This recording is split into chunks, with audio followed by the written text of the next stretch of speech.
Hello there, guys. Welcome back to my channel for another episode of the Chelsea transfer talk. As Chelsea have finally, and I don't know why it took us this long, but we have finally given a sign of life of our new manager, Enzo Maresca. His first interview was released today. A few of the pictures at Stamford Bridge and in some fancy old-looking building, wherever that was. Hey, there's something to talk about there. We'll listen to the interview. I'm sure, Lewis's people have just joined. So thank you, Lewis. Thank you, Lewis, for joining us. I'm sure you've looked at it already, but I'm sure most of you have already seen it. We'll just watch through it quickly, give our thoughts. And then obviously there's a lot of other things that we need to discuss. Chelsea's medical staff or department seems to have gotten or seems to be getting a revamp. Finally, for the love of God, will we be healed? For once, we will see. Obviously, Chelsea new signing. We haven't had time to discuss it on this channel yet. Renato Vega from FC Basel for a whole 14 million euros, which you're like, is it that good then? But maybe it's quite good. Well, we'll talk about that and we will see what we think of that. Of course, losing, unfortunately, one of the best academy talents at Chelsea in Rio Ngumoha, whatever. I'm struggling with the surname, especially when I don't have it right in front of my face and reading it off. Losing him to Liverpool, is that a bad sign? Is it not as bad as it sounds? We'll talk about a lot of different things. But like I say, the first thing I do want to bring up is Enzo Maresca officially, finally, being announced by Chelsea. And Lewis, I'll start with you. First of all, thank you for coming back on. Where do you stand on it, Enzo Maresca? I think I've had you on actually, and we did discuss, Maresca happening, but it's still a bit different, it feels now, because I don't know, he's finally here. First of all, what are your thoughts on that it took us this long to actually announce it? Is it like, you also find that a bit weird? I just thought he went into an tactically induced coma after watching all of last season's games back to back. That is a punishment I wouldn't wish on my worst enemy. But it's good to see that he's alive. It's good to see that he's kicking. In terms of my thoughts on him, Sorry, can I quickly interrupt you? Is it me the only one that's hearing the music? Is anybody hearing music? Wait, it's not What's from outside, happening? is it? It's like a little band. For some reason, my laptop just started playing a different YouTube video that I had open. Yeah, I can't hear Oh, it. okay, it was the YouTube video. I thought, what is that background music? And I was so baffled. My apologies. Yeah, no worries. Go ahead again, Lewis. My bad. In terms of Enzo, I'm very optimistic for next season just because I genuinely think I've seen the worst manager in my lifetime manage this club. And I refuse to believe it will be any worse without hard evidence presented to me. And that will have to be the football on the pitch. So until then, I'm optimistic because this team was able to get 5 points off fourth and into a Carabao Cup final with a fraudulent manager in charge and a bunch of injuries. All those players will be back. Our team will instantly be stronger as a result. And our team's already capable of fourth and winning the Conference League. How much higher we can go than that remains to be seen and is all dependent on the season. But optimistic, very optimistic.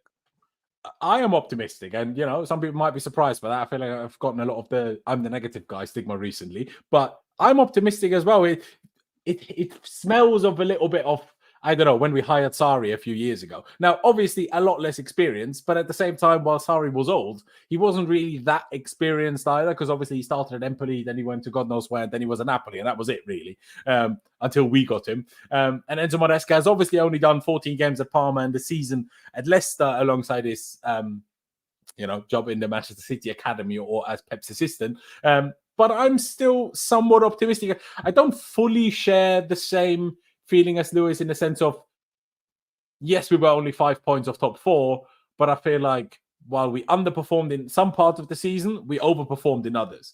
And for example, certain individual players overperformed to such an extent that I'm like, I feel a bit unfair if I expect that. Like, for example, Cole Palmer. If I expect Cole Palmer to have another season like that, I feel like I'm being a bit unfair here. And if Palmer didn't have that kind of season, we wouldn't have only been 5 points of top four. So I'm a little bit less confident that top four will so definitely happen as some other people are. But I'm just looking forward to having a bit of a... People hate the phrase, trust the process. And we'll talk about that when we get into Maresca's interview, because he did say it. And I already saw people complain about it, which I'm like, really? First interview and you find something to complain? Come on now. Go on, say that again, Lewis? No, just typical. Man moan about something that half this fan base was trying to scream all of last season. Oh, trust the process, give him time, believe in the man. Now you don't want to do it. Hypocrites. Yeah. I mean, it's weird, isn't it? Because on the one hand, obviously, because we said it last year and of how bad it was, I guess you can see the argument, don't say it again. But it's not, Poch wasn't the first manager where we were sat there saying, process is always defined by what you. But a process is always defined by what you see on the pitch. So, like, let's say we have an awful start to the season. Fine, I hear it. People who want to be negative without even seeing 1 minute of football from this manager with our set of players, like, just say that you want to marry Pochettino. Clearly, you're not talking from the club's best interest. You just want to be moody as fuck. It's true. It's true. And, you know, I mean, Eric is asking, why are you optimistic? I'm not sure if he's asking me, Lewis, or both of us. But it's probably for me. Yeah, whichever it is. Oh, but you say optimistic as well. My bad. Sorry. I did. No, it's all good. It's all good. I'm just saying, it's difficult to really put into words, because I can certainly understand if you're being a critical person in looking at Enzo Maresca, there is certainly question marks that you can have. Like, has he dealt with the pressure? Has he dealt with things going badly at the size of this club? How will he then deal with it? The part I found a bit weird about the interviews, he goes on about like winning mentality. I'm like, bro, you won the championship. Calm down. I mean, it's the championship. If it was that simple, I mean, a lot of other managers would have done a lot better. He ain't wrong. City Academy into the Man City team, won the treble, then went to Leicester and won the championship. Like, he ain't wrong. It's just you want to continue. Of course he's not wrong. It's just like, I don't know. It's like, what I want to ask him though is why are you so pessimistic? That's what I want to know. Why are you so pessimistic? Because these players got 5 points off fourth and to a Carabao Cup final. So why do you think we can't improve? That's what I want to know. Yeah. Now we have players back too. Labia will be back. James will be back. And Kunku will be back. Exactly. So, my only fear is, will they really all be back? Or will they all get injured again? Those injuries only seem to follow Pochettino and his tactics and his style of play, because we're going to we had a lot of bad injuries the season before and the season before that as well. So different crop of players though. A lot of them weren't here last season. It was only really James and I think somebody else. That's what I'm saying. There is every chance that the injury problems fix themselves. The way that we play as well is going to improve that too, because Pochettino loves playing this chaos ball, chase the ball, no control, and just endless running. That tires out your players, and then when you add his training regime into that, which is just GA contests and 11v11 matches for fun, no surprise everyone gets injured. Maresca's style of play, possession-based, is going to be a lot calmer on the players' joints and their legs and their muscles, because we're going to be dominating possession, so you don't have to be doing as much running. So that shouldn't be a problem too. We've redone the medical team as well. That shouldn't be a problem too. So there's no reason not to be optimistic about it. No, I agree. Let's be optimistic. Let's be optimistic with a hint of realism within us, because if we are too optimistic, we'll just get too disappointed, or could get too disappointed. But that's why, and we're going to look at the interview as well later, but the fact that he didn't say we're going to immediately be going for titles and stuff like Poch said, so I like him saying trust the process. Cool.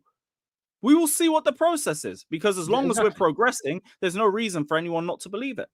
Exactly. And I'll bring Conor in on this one as well. Now, the last thing I just wanted to say is, and I said this a few weeks ago when we got the here we go or whatever already, or the announcement from Chelsea without pictures and interviews, even if things don't go as well as we hope, don't like turn and start abusing the manager.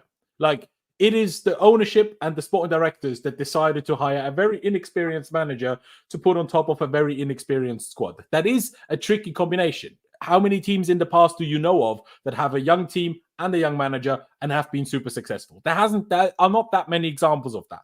But that isn't to say that it necessarily won't work out. But if it doesn't work out, it's not on Maresca. Like, sure, Maresca might do things wrong in a game here or in a game there, pick the wrong team, do whatever wrong. But in the big picture, even if things don't go that well, this is not on Maresca. And that's why I'm so supportive right now, because I'm like, okay, he's here now. Let's give him all the support we can. I think a lot of people, I don't know how many people, but I feel like I'd hope some people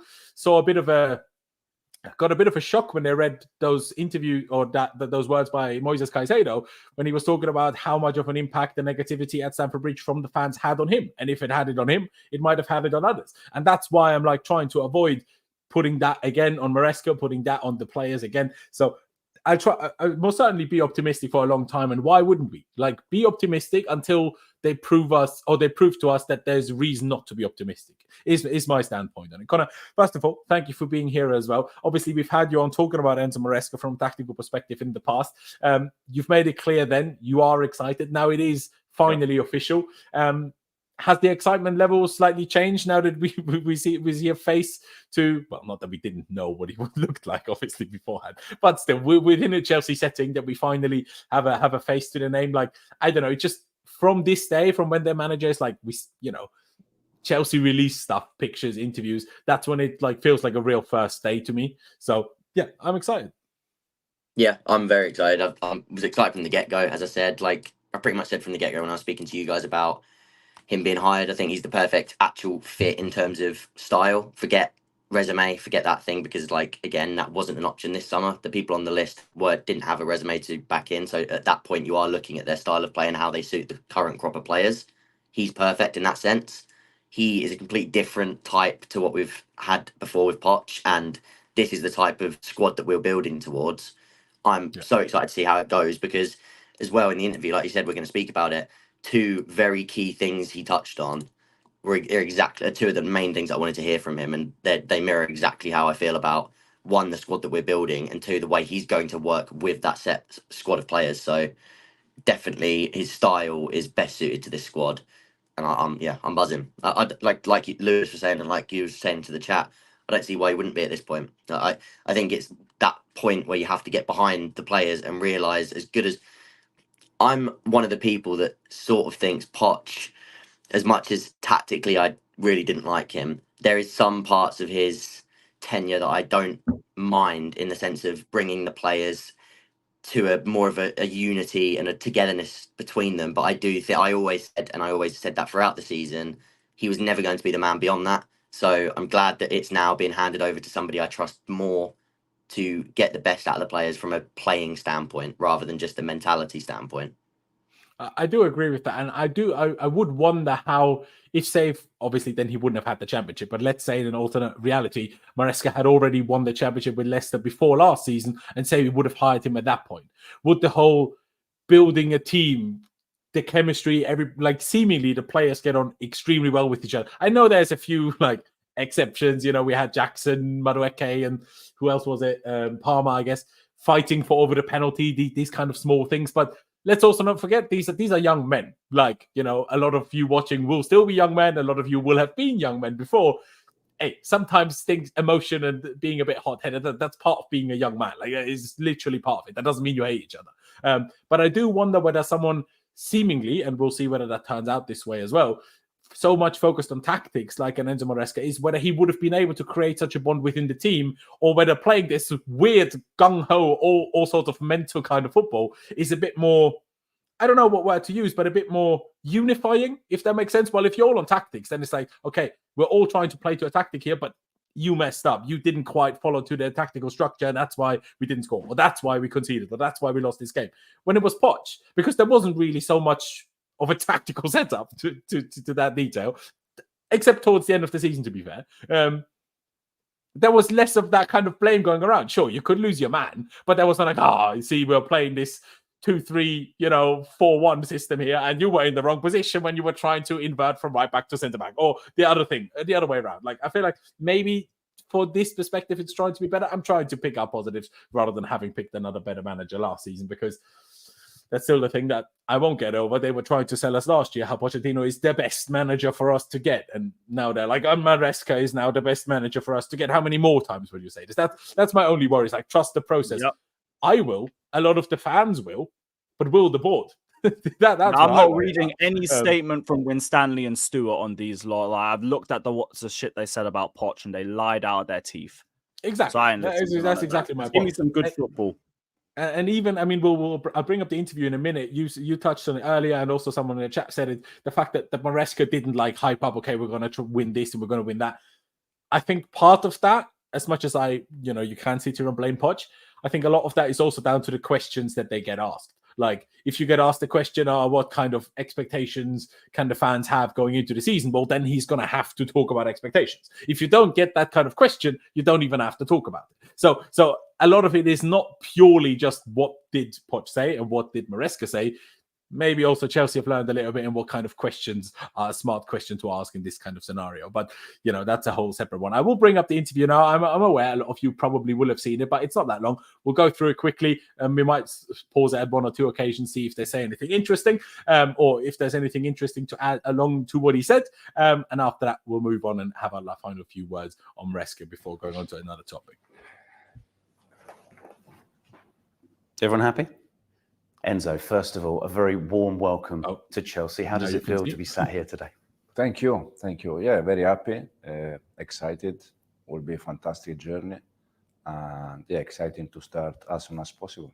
Tell us about your first week at the club. How important has it been to get your surroundings and the people at Cobham at Stamford Bridge? Yeah, it's been quite busy. It's normal at the beginning. It's always in the same way. You try to know all the people around the training ground, some of the players that they were already there. But the feeling is fantastic. You mentioned the players. It is a squad full of talent and personality. How excited are you to work with them on a day-to-day basis? Very excited. One of the reasons I'm here is because I'm convinced that the squad is very good. As you said, it's full of talent. So the most important thing now is that we are able to create the right culture that drive us through the season. I always said the same. If you are able to improve players, that means that you improve the team. So it's our target to try to improve all of them day by day. This is one thing I quickly want to touch on, right? In terms of he wants to improve. That I love that about a manager, but it's easy to say on day one. I hope that is the kind of tone that he sticks with, and not like in 3 months, oh, this player can't be improved and now I need a new one. Because that's what I don't like about managers. My only fear is when he talks about, so much talent in the squad. And this is why it's, Conor said earlier, we need to back the manager, but you also said we need to back the players. And I want to back the players. The problem that I have with the way our football club is currently run, you don't know how long any of these players are going to stay. And I don't like getting attached to players that might leave next year. Or when I look at, for example, Noni Madueke, who I think could be fantastic under Enzo Maresca in terms of how he fits the style. But I also know Estevao and Kendry Paez are coming in a year. And I also know that once that happens, unless Madueke has an absolutely outrageously ridiculous season, he's either going to basically never play again or be sold. So I'm like, as much as I want to, and look, even like someone like Noni, he's still young, talented, someone you can improve these players. Yeah, but we've signed future players in some of these positions already, where it's like it doesn't even matter how the current ones develop because we're fully focusing on the future ones. So that's my only worry. But in general, and I want to go with you, Conor, how do you see that with managers? Because I feel like every manager in this first day interview talks about improving players, improving day by day, this and that. How much do you see an Enzo Maresca? Because we've also seen multiple reports from various outlets saying if Maresca doesn't think a player fits his style, he wants a different player rather than making that player fit his style. So where do you stand on those comments about improving? Like, is that only within his own merit, or is that, do you believe that he's talking about that generally and will make players that maybe we'd say right now don't fully fit what he's trying to do, that he will find ways to make those work and fit as well? I think it's a bit of a mix of both, really, because I think the thing is with Maresca, and I said this talking about him at Leicester, he'll find a profile and he'll make them he will profile them himself essentially. So even if somebody is seen as a right back, he will then see them in training and he will re-profile players. Of course, many of them are already profiled correctly, so it won't cause massive shifts and changes. But if Maresca sees something in a certain player that he wants to work with and it isn't the position they're currently in, then he will work with it. And that's one of the main things I noted down as well when you're bringing it up about the willingness to coach and improve them. And I do think that was massively key in this appointment. I think they want a coach. They want somebody who's going to coach the current crop. They're not going to complain about the crop they're being given. The squad is being built a certain way. You're being hired to work with that squad, and it does suit your style anyway. So that is how I think that they wanted to appoint him, in the sense of being a coach rather than, like you say, an all-round manager of the entire system and operation. In terms of, you say, working with certain players and ones that don't particularly suit his system, will they find their way out the door? I think that's hard to tell, because I think someone like Chilwell, for example, like I say, if he saw Chilwell as a different position and he thought he could re-profile him into the mould that fits the squad, then I think he would. But in the back of my head, obviously, I don't know this. We don't know this till pre-season starts. like with everybody, and like we start seeing games, I don't think Chilwell suits any of the positions on a Maresca system in the pitch. I mean, the closest he fits to is genuinely being the left winger. And I know we criticize that. That explains why he was here for 2 days, and then we heard rumors that Chilwell hasn't got a certain future here. Yeah, exactly. And I think that makes a lot of sense. Can I quickly just jump in on that? Lewis, I know you're a bit more optimistic and positive about the whole ownership and directorship than I am. But this is where my worries come from. Exactly what you just said. So, again, we don't know if that is the real thought of the club until Enzo Maresca turned up. But there was no, Chilwell could leave until Maresca turned up. It's like they don't realize that Maresca won't like Chilwell. You know what I mean?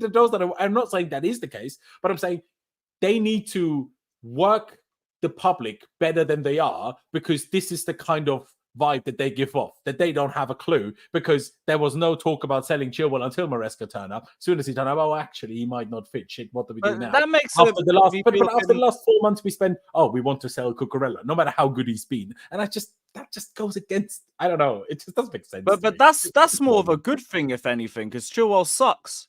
So I think it's I think it's good that they figured it out now that he won't suit Maresca's system. But surely the sport director should have clocked that when doing the scouting and deciding on Maresca in the first place. That should have been clear then, not only now when Maresca. That would have been the case, but it would have all been dependent on what the new manager wants. Before that, you have Pochettino who prioritizes running. Yeah, no. Obviously, good at. But I'm just saying, since either the process to find Maresca or since the hiring has happened. We didn't really hear too much, except we were going to go get a left back at that point. It's true, but there was always talk of more selling Cucurella even going into the Euros. Although, I don't know. Like, what do you guys think anyway? I know it's a very different topic right now, but is Cucurella having such a good Euros a good or a bad thing? Because on the one hand, it's obviously good, and it makes the owners like, and the directors, he's actually really good. But also, it makes a bigger offer coming in much more likely, the fact that he has had a good tournament. But that's also why it's a good thing. Because, let's be real, we're talking about certain players I get you flipping. Our best left back outright should not even be considered for that. So, I like that he's having a good Euros, because it's finally putting the respect on his name that he deserves. Been saying it for 2 years, that brother's clear of Chilwell. Now it just feels like we have some proof. But, what was it? Now, he should be guaranteed a start. He should be our guaranteed starting left back. And if there's any offers, if they sell him and they try to flip him, then I know you lot ain't serious. Because what, you're telling me I'm going to go into next season with Chilwell when the manager don't even want him? Cool. With Chilwell and Renato Vega, who might be decent, but he's not quite ready to start every game for us, I don't think. I personally think that they were building this away from both left backs. I personally think when they first got hold of this squad, like I said, with even Gallagher, I think they've started to build this squad away from these sorts of players. So I don't think they wanted Gallagher last season, and it ended up holding out. I don't think long term they would have kept Chilwell in mind anyway. And I also don't think they're too keen on Cucurella because of his wages now. He's as much as I want Cucurella to stay, and I think he suits Maresca perfectly. What wages is he on? Like 150? He's not on like insane ones, is he? I saw something the other day that it was close to 200k, but that might be wrong. But I mean, it might be. It's high. It's higher end. But then also, surely you can't. Surely you could. I know, like wage cuts are a bit tricky, but like if you want to kind of rectify your first transfer window, give Cucurella the starting spot, make him feel wanted and needed at the club. Say, okay, you're going to start every game, basically, but we need to sort the wage structure out a little bit here. When we qualify for the Champions League, you get more than you get now. But while we're not in the Champions League, how about you sign this contract? I don't know if he would, but that's what you need to try. But you can't do that when the player reads in the media every 2 weeks that the club are trying to sell him. Then there's no way that will ever happen. What you need to try and do is make them feel loved, and then they're more likely to agree to such things. I mean, Sterling is a whole separate issue. They're not even trying to sell him, and he's by far on the highest wages of the whole lot. No one wants him. Yeah, that's all well and good, but you know how it works, though. It's like, how many times do we see agent chat, like briefs of clubs or agents sent out to like a Fabrizio or different journalists to create interest in a player? That's not happened for Sterling, so that tells me we're not even actively trying. I understand that no one wants it, but still, you can actively try and you cannot. So we want to. Like all sources have said that we're happy to sell Sterling, just nobody wants him. Not at them wages. We gave him something stupid. That brother's on 325k a week. Even half of that's insane. So it truly is. It truly is. I will press play and continue on the interview in a second. JC said, did he improve any Leicester players? Now, the Leicester fan himself said a fair few, yes. But he also said he sent players out on loan straight away as soon as they didn't fit his system. My only small counterpoint would be to that is let's wait and see if being at Chelsea doesn't change things a little bit, because the caliber of player, the base talent that you have in the team at Chelsea compared to in the Championship, even if Leicester had obviously the best team in the Championship, is still different. So, and the better the level of player, the more likely the player is possible to turn into something they're not yet. Because the better you are as a footballer, the more likely you are to be good at multiple different positions. But if you're at Leicester and you're like a fringe player and you don't really suit the system, you're probably not good enough to adapt to the system. But at Chelsea, you're more likely to have players that, while not ideally suiting it, being able to adapt it. That's all I would say. More dependent on age, but I agree. Yeah, of course. But we don't have old players other than Sterling. So I would argue it applies to both. We have a super chat here by Eric. Appreciates it very much. He says, guys, we have to lower, I guess, expectations. Let's compare player for player to other teams with better coaches. We will be lucky to have sixth, another striker. But you've already written off Maresca, so I can't. Yeah. That's the problem with the super chat. Do you know what my thing is with this? Is like a lot of the time I think about this when you say compare player for player. I genuinely believe that you can compare player for player, and we have right up there a squad that could be getting top 4 in terms of player quality. I do think it's there. I do genuinely think that is the level of squad we've got. The midfield's there. The attack's been scoring. The only question mark is the defense, and Pochettino's structure was a big problem with the defense. Well, let's wait on the attack. Whether they still score are writing off these players way too quickly, and you're writing off Maresca too quickly. No, you the super chat. No, I agree. And will we be lucky to have sixth? No.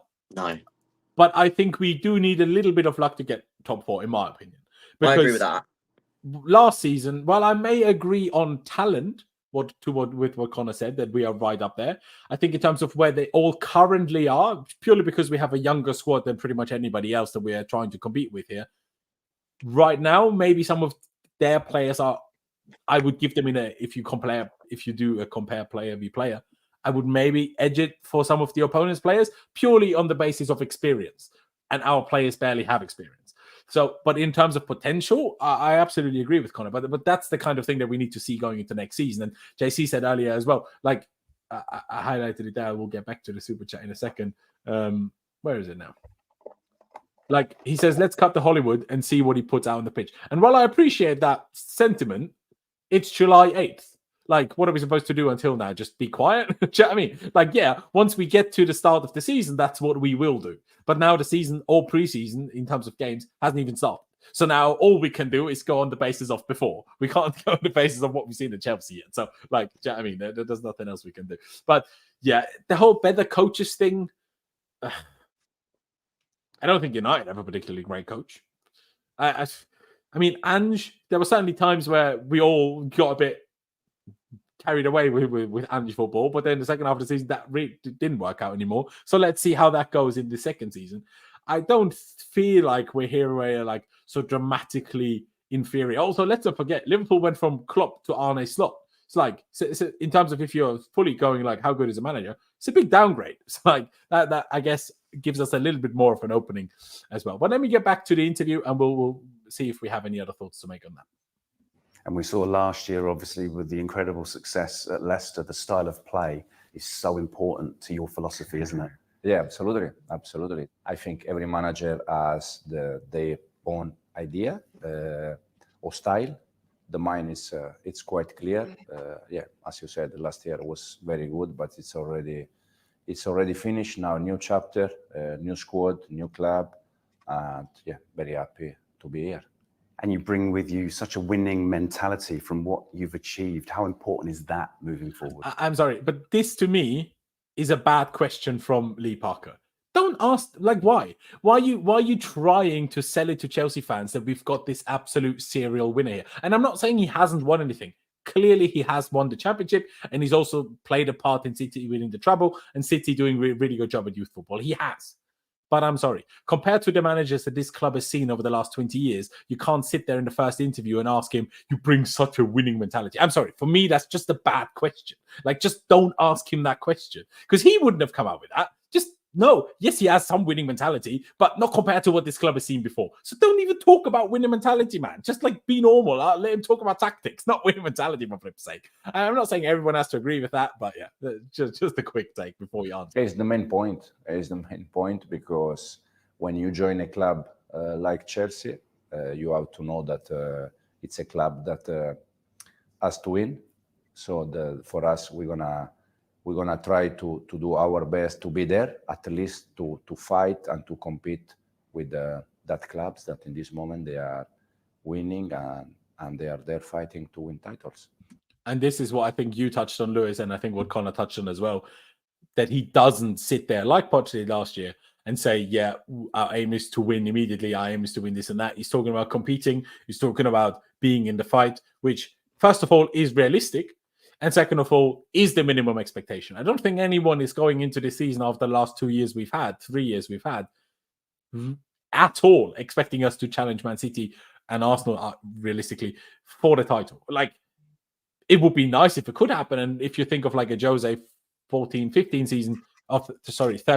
season, you can somewhat surprisingly challenge for a league sometimes. But it's not healthy to go into that feeling that way. Is that how you see it, Lewis? That, you know, like you touched on earlier, that he's not talking about, okay, we need to win next week, basically, but he's being realistic. Okay, we want to be there to compete. We want to fight for it. But he's also not sitting there, yeah, we're going to win the league, essentially, like Poch did a little bit. Yeah. I like that he's talking about how at the club you need to win and the aim is to win. I like he's not making big promises in the small term. Even we're going to hear more of that towards the end of the interview. But he's speaking about how the main aim for now is to just get Chelsea back to competing, because that's where we should be. That's where we were before, competing for the league title, and then we can work on finally getting to that league title.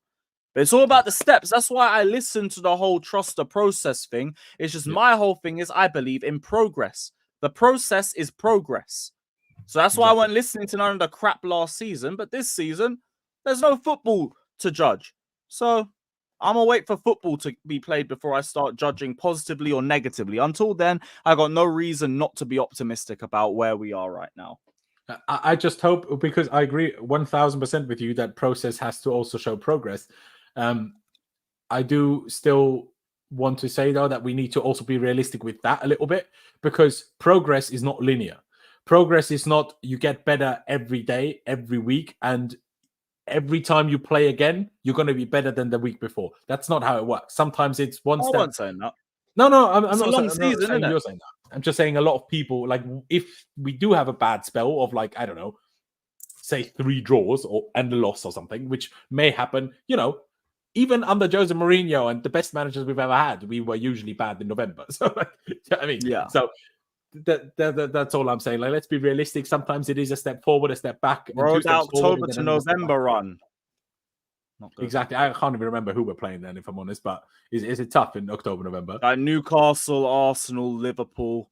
I think United's in there somewhere. Like that, and their run into the end of the season is our toughest part. It is true. It is true. Now that you say it, I do remember. And that's exactly what I'm saying. There's a good chance that in that run, we will be a little bit, you know, not as happy as maybe we all want to be. But yeah, like I say, progress has to be there, but progress isn't being better always in the next game than you were in the game before. It's like you have to look at it. I also think it's important that you don't label progress as just, and neither of you have done this, I'm just saying, like, for the general fan base, as league position, because league position isn't just progress, isn't just league position. If we struggle if it takes a little bit longer this season to get sort of into Maresca'S style of playing, again, people aren't going to like that because people want an instant success and they like think it should change. You saw it then. People didn't like that it took a minute. Yeah, but if we finish 6th this season, but by the end of this, like, again, we repeat that process and become 6th, but things look better by the end of the season and the progress has been made in other areas of the pitch and it is ready to then take another jump next season to earn top 4. For me, that is progress, not just because it hasn't moved up in exact league position. That doesn't, to me, say absolutely no, that is not progress and we have to get rid. For me, you stick with him at that point. That's enough. 100%. Like, and I think with Sarri as well, like, this is going to be a deeper problem towards parts of the season. It's the way that we play. This fan base isn't accustomed to slow possession-based football, and that's why Sarri had to deal with so much shit. Whereas with Pochettino, like, the football was so end-to-end, it was still entertaining.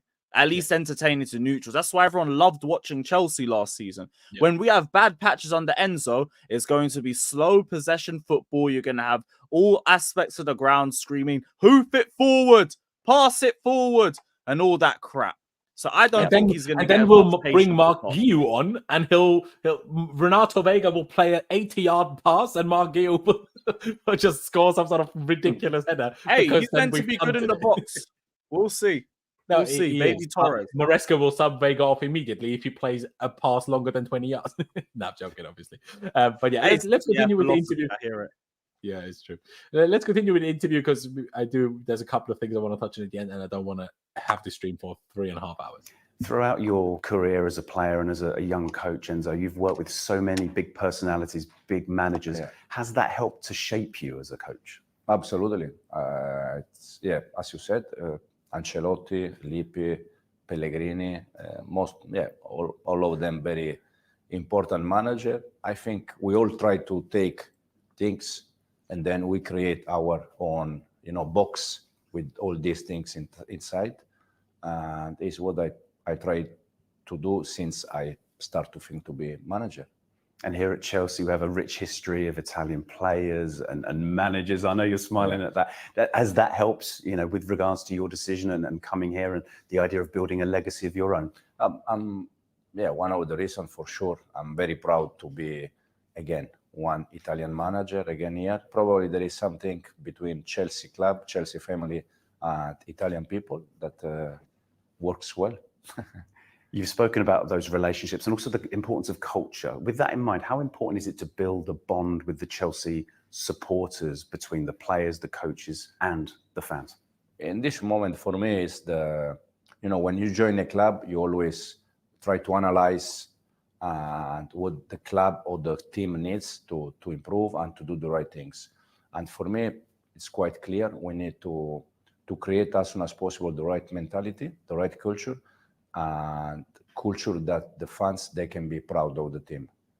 So this is very important. We're going to try to be an aggressive team on the ball and off the ball. And we need to create this connection between the fans and the club, and especially at home.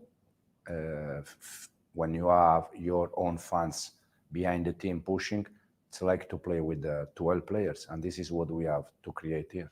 Absolutely. And speaking of Stamford Bridge, obviously we saw you in the away dugout last season. What will it mean to you personally to walk out of that tunnel for the first time? I just said I feel very proud. I consider Chelsea one of the biggest clubs in the world. So I feel very proud of it. Things obviously change next week with all the players returning for pre-season, most of them, of course. How big a part of your plan is it to get people out on the pitch as soon as possible to really sort of get that message across? It's very important.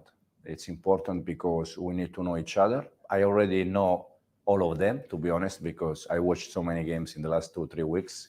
So I know all of them. It's always different when you spend the day by day with the person. You can see them through games, but then when you spend the day by day with the players, with the human being, with the person, you receive different kind of feelings. So it's very important to start Monday. And as I said, I'm very, very happy, very excited. And finally, Enzo, what message would you give to Chelsea fans watching this right now? How excited should they be? No, just trust the process, trust the idea, being behind the team, and for sure we're gonna join the journey. That is not like every club, every manager. Will be not easy because there is nothing easy, but for sure we're gonna enjoy our journey. And we wish you luck. Thank you very much. Thank you.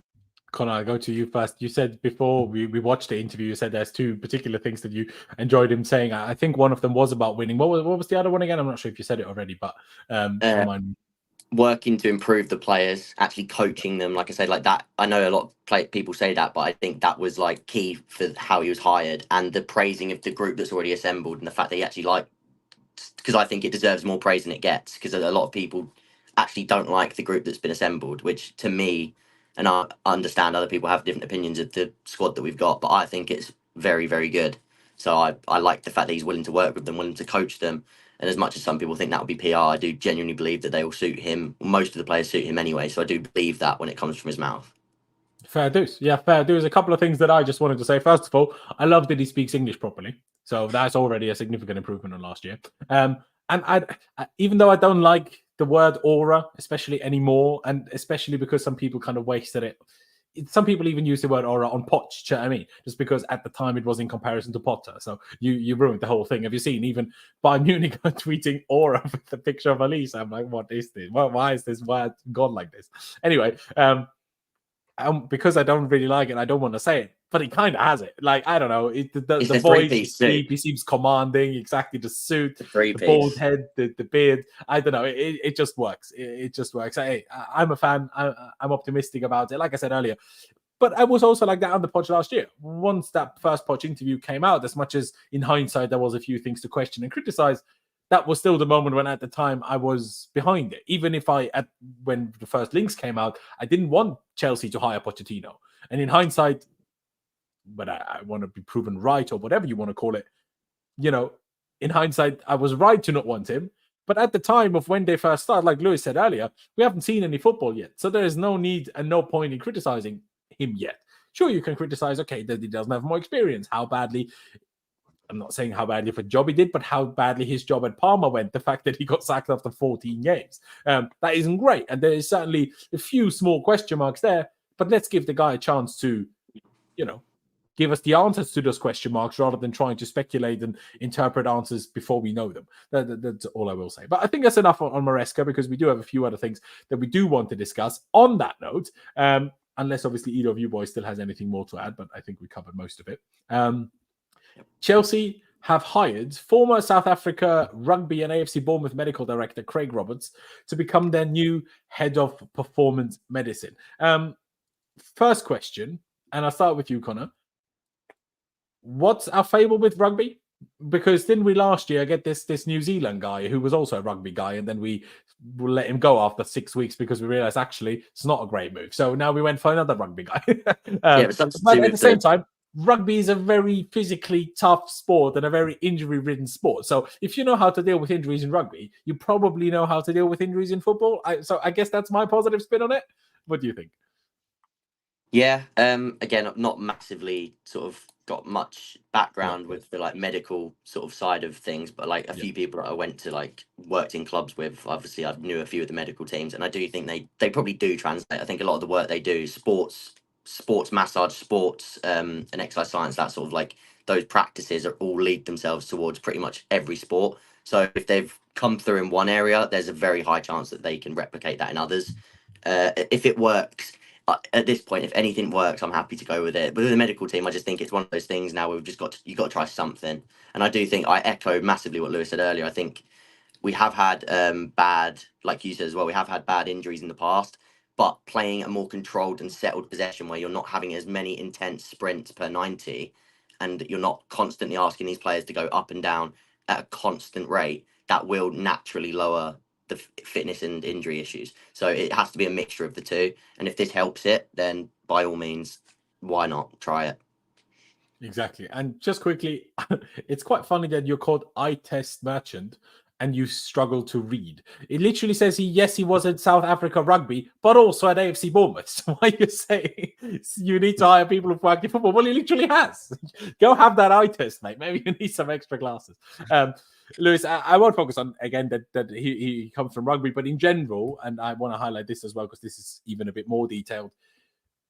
I had someone reply to me on Twitter saying this is the first revamp we're doing, when I'm like, well, that's not true. They've already essentially changed the entire medical staff from the previous ownership already once. Now just they're seemingly revamping the whole thing again. But for me, and only time will tell whether it works, because like I said, this is not the first time they're trying to revamp the medical department, but at least they're trying something. So I at least I to see the positive. Okay, we've all realized we've had a lot of injury problems. Let's try to fix the medical department. Before I let you answer, Lewis, let me just quickly read this one, even obviously everyone can read it on screen. But when Stanley and Stewart have overseen a performance and medical revamp with Stephen Lewis, doctor, and he was formerly at Fulham and Brighton. Again, another one of Brighton, brilliant. Marion Jones, lead therapist, 13 years in Australia. Was he in rugby? Australian soccer?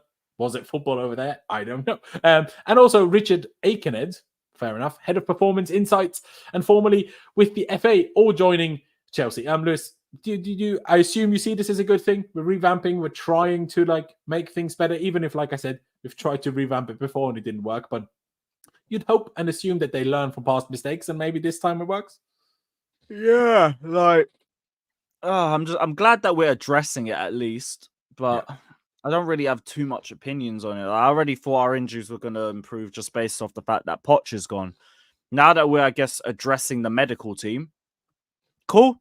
Like, it should be even better next season, but I don't know anything about any of these guys. It's a lot harder to analyze like doctors and lead therapists over individual players, for example. So I hope as long as I forget these guys' names in about 2-3 months, everything should be working fine. So No, yeah, I just agree. welcome to the club. Exactly. I mean, there was, I forget his name, but one of the lead masseurs, or is the male word in English also masseuse? I don't Masseuse, know. yeah. There you go. He has left Chelsea. Obviously now seemingly, lead therapist is necessarily a masseuse, but I don't know. I feel like it might have something to do with that. Obviously some people were losing their minds over it. Again, I know Lewis is talking about Poch, but we've had a bad injury record for a while. Even if it's different players, still across multiple different sets of squads, sets of players, we've had injury problems.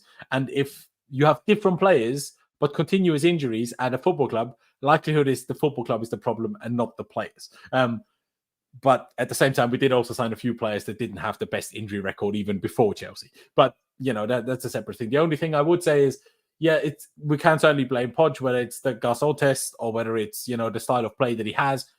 But I think certain things like when Ugochukwu came back early, when Lavia came back early, when Nkunku came back early, those kind of things, they are also to do with the medical staff. I don't know for sure. It could have been that the medical staff told Podge, don't play them. And Podge was like, don't care, I'm playing them anyway.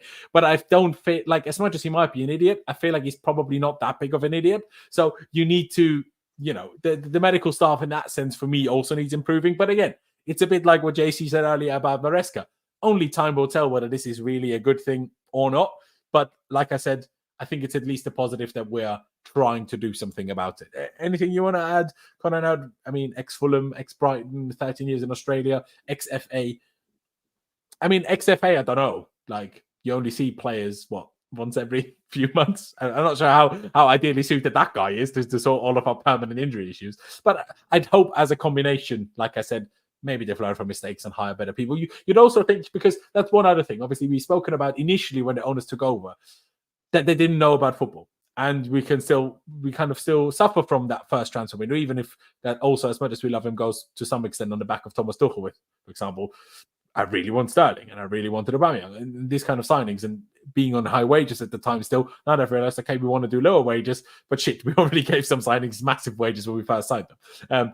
But now they are also now going into their third year. So as much as I still have my doubts over the directors and in particular the owners, well, maybe even more so about the directors, tough to say. They're also in their third year. So like you'd expect them to start learning and improve. Like, if you do something new, you've never done it before, after 3 years, you should be better at it than you were at the beginning. So that's all I would at least hope for. How do you see, Conor? Like, do you expect these changes to just have a positive impact? Or do you think it's another one of those, something isn't working, let's change everything and see if that works? Like I said, it's really hard to tell because like you have to just almost let it play out, and things with like injuries and like there's so many things, like culminations of things that add up to how it like the actual outcome of it. Like I've said, like I've got friends that are working medical teams in clubs currently, and they like I'm pretty sure they all go through the exact same thing. So like you were saying with the rugby, whether they're from Fulham, whether they're from like a therapist and they've worked in like another team sport that isn't even rugby or football, that they all, it's muscle based, and it's like their practices of how they're dealing with each thing is very much similar. So as long as you've got a few people with the football insight in the medical team as well, in terms of suggesting when they can come back, how intense their like the ability is for them to play, the amount of minutes, then having other areas of that medical team from other sports, as long as they're good at their part of the job, there's no issue. It's a team that makes the whole thing work. It's no individual, especially in a medical team. No, I do agree. Exactly that. But at the same time, like I said, only time will tell whether it's a good thing or a bad thing. But we'd hope things to improve with that. We will get into signings chat in a minute. I do quickly want to touch on something else that came out late last night. Some quotes by Moises Caicedo. You'd think they came out yesterday, but actually they came out a few days beforehand. It just took a while until it hit the English media and someone translated it from Spanish. But, okay. Why does it not order it correctly anymore? I think it's this one. Is that the first one? Yes, it is. So just a few things. Moises Caicedo spoke about Chelsea fans. So he was asked, what are Chelsea fans like?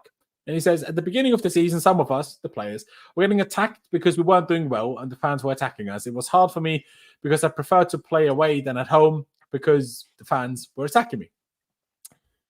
And I quoted this and I said, please, can everybody just listen to this? Because I'm not lucky enough to be at Stamford Bridge regularly. When I am there, I most certainly try to support as much as I can when I go to away games, whether it's in Europe, maybe this season again. I try to most certainly do that. As much as I sometimes maybe criticize people on Twitter. First of all, I think people need to understand the difference in that. And I know sometimes that this is a part of the argument of abroad fans and local fans. But there is a big difference. And as much as these players still see what happens on social media, it's still different to what happens inside the stadium. Because it's one thing, okay, you read a bad comment about yourself on Instagram or on Twitter. It's another thing being booed and abused in your own stadium. And still those fans doing that because they don't think you play well enough. And somehow they're then shocked that you don't start to play better. That's my whole issue. Because I'm like, all of us are humans, right? It's not difficult to understand. If you get criticized, if people abuse you, if people have a go at you, you're less likely to be at your very, very best than if you're getting supported. Now, sure, there are probably exceptions to this rule, like probably a Cristiano Ronaldo. I reckon Ronaldo plays better and harder when the whole stadium shouts Messi than if they don't, because he's like that. That's why Ronaldo is Ronaldo. But most players, most humans are not like that. So that's what I'm saying. Support Maresca, support the team. If you get a bit annoyed of the slow passing football, I understand, but you booing about it will not make it get any better. Do you know what I mean? So that's just please, for the love of God, you see a player there and you see how good he was in the second half of the season. Please just try to not attack the players in the stadium. And I know maybe I need to also, hold myself by my own nose. I'm like, yeah, maybe I also need to sometimes calm it down on Twitter, but it's heat of the moment on Twitter. And also, I like to think of myself, I don't actually go at players that much because, well, it's not the players' fault how good they are. The players are as good as they are, really. Sure, they can improve a little bit. And like when Sterling doesn't square it against Wolves, sure, that's on the player. But in the grand scheme of things, if we think a player isn't good enough, well, that's not the player's fault. That's the club's fault for signing that player then. Do you know what I mean? So, yeah, that's all I'll say. I'll go on to a different page and I'll get your guys' thoughts on it as well. He said, since February, my agent hired a person who reviews my matches and what I have to improve, how to position myself and mentally. It's helped take the pressure off me because I was thinking more about they paid a lot of money for me. I have to perform well. I wasn't focused, not showing my level. After my agent hired that person, I started to improve and gain more confidence. He also continued saying that person told me if they paid that much for you, it's because they know your value. And from then on, I started to feel better. It helped me a lot. He helped me a lot. To be honest, next season is going to be excellent. And then Pice confirms here that these quotes were from 3 weeks ago, but they've only found their way into our world. Now, Lewis, I'll start with you. First of all, my initial instinct is like, big up this agent because he's clearly helped. Usually we always see agents in football being a bit of a menace rather than an advantage to things, but he seems to have done a good job. So great. Second of all, if this has this kind of effect like Caicedo claims, can we hire someone like that for everyone, please? Because Caicedo first half of the season and Caicedo second half of the season, it's like two different kettle of fish. Because second half of the season, I think everyone that's not a hater can understand that Caicedo was brilliant second half of the season. So, hey, big up. But there's also this point to make, and someone said this on Twitter that I saw, shouldn't this just be the people that are working for the club that do this kind of thing? Take the player here, by the way. You could be positioned a bit better, do this better, whatever. Like, I don't know. Should it need someone external? I don't know. But hey, if it works, it works. But your thoughts? No, it should. Like I'm glad he was able to find someone for himself. But I mean, like, fucking hell, isn't that what a performance analyst is meant to be doing? Is that what someone in the coaching team is meant to be doing? Saying, okay, you're not meant to be around this area, you're meant to be around this area. Like, what? it's just another indictment of how tactically inept our entire squad was last season, which again goes back to manager. We even cooked him later on in that. I don't know if you saw that quote we was talking about how at Brighton it's all structural. I mean, at Chelsea, all we do is just run and run and run. Absolutely. So yeah, before we get to that other happy for quote. him. Yeah, no, exactly. Before we get to that other quote, and quickly, let me highlight this by CJ. He says, I don't remember hearing him get any grief other than the red card. Since then, he was fairly protected in comparison to Enzo. So I kind of think he's waffling. Now, first of all, just because he may be more protected than Enzo, whether that's true or not, completely off topic.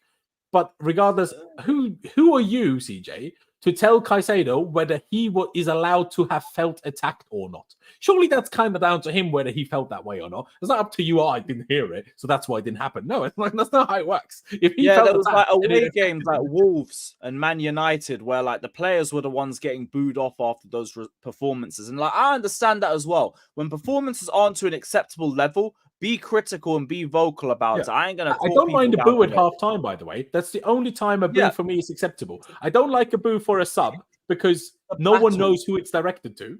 Because the player coming on could feel like, are they booing me or they're booing the other guy? Because it's not like you don't hold up a sign, we are booing Sterling right now. No, like you're just booing and everyone's going to interpret it for themselves. My problem is the players had to hold all the stick for Pochettino, and Pochettino got barely anything until March. Then he started getting stick from match-going fans, and then the 5-game run managed to save his life. That's what pissed me off, because the energy wasn't the same. All because like Pochettino's the bigger name, so it's clearly not his fault, and it's all the inexperienced young mid players. Then you see a structure, and then you think, oh no, it's all Pochettino. No. You should be looking at that and thinking, okay, if we had any semi-decent tactics, we would have been way higher than 6th place. So why are we giving him all this credit? Lewis, what's your reaction to this comment here by H? If every job you're doing, you'll get stick, and it's up to you and no one else to turn that. Yeah, I agree. That's why, like, I'm saying as well, the criticism, like, it's fine. I just think it was centered on the wrong thing. It shouldn't have been on the players. It should have been more on the manager. But I'm not going to talk down this fan base for being annoyed about the performances that we had, especially in the first half of the season. Because at the very least, that's a little bit of standard. I have two small issues with it. Because I understand Age's point. First of all, I don't think it's fully right that is necessarily the case in every job. But what I would say is, in how many jobs do you get told that straight to your face by 40,000 people sat around you while you're supposed to be doing your job? That's why I'm saying in the stadium and during the game is different to online. That's why I say that's different. Because how am I expecting anybody, no matter who it is, to do their best job if they're people that are supposed to be their supporters sit there and boo them and abuse them? Like, again, I can't lie. You can't get criticized. But it's different. Like, I can't expect you to be at your best if I'm abusing you. The best mentalities can ride that out. They can. And like, this was again my thing with the manager because he had a bitch-made mentality, and I think it was rubbing off on the players too. No, you're right. They're all soft and emotional and all that. That's part of having a young team. A young team is less likely to be able to handle this as well as an experienced No, because that mentality is built from the manager. Like, we had a young team when we won the league in 04-05. The average age was 23, 24, but the mentality was solid because we had Mourinho. This time we have Pochettino. But football's different now and then. There wasn't even social media in 2004. It's not the same. I hear that. That could make a factor as well. But the mentality does still come mainly from the manager. No, I agree. I agree social media like is a bigger impact nowadays. No, first. Conor, where do you stand on this? And, you know, obviously him hiring that person, I guess also on what Caicedo said about the criticism. Where do you stand on both of those things before we talk about, him slandering Pochball, essentially? It's a hard one to sort of like go into detail with because obviously it's not nice for anyone to undergo that sort of, and I think the level is important because like a lot of people have said in the chat, like obviously in jobs you do get criticised if you're not doing your job to the level you should be, but again, not by viewers, by people above you. And also not by the mass amounts of people that we're talking about here. Like you're not scrutinised at that level in the same way that people talk about it, and this is going completely off topic, but like people that go into like reality shows and they come out like stars, like they're not used to that sort of like massive jump in like their sort of viewers and like the scrutiny that there is now on their life, like every action being sort of judged essentially. So like it's not nice to think about in that sense, and it's like that's obviously going to hinder their performances. But I'm glad his agent made that call, and to an extent, I agree. I think with the tactical things, yes, there's like the tactical analysis within that club should be, and I would have hoped they would have been. So obviously, clearly something's not happening. Giving him that sort of like after every match, there'd be like his own reports, his own film take for him to actually like assess each game in detail.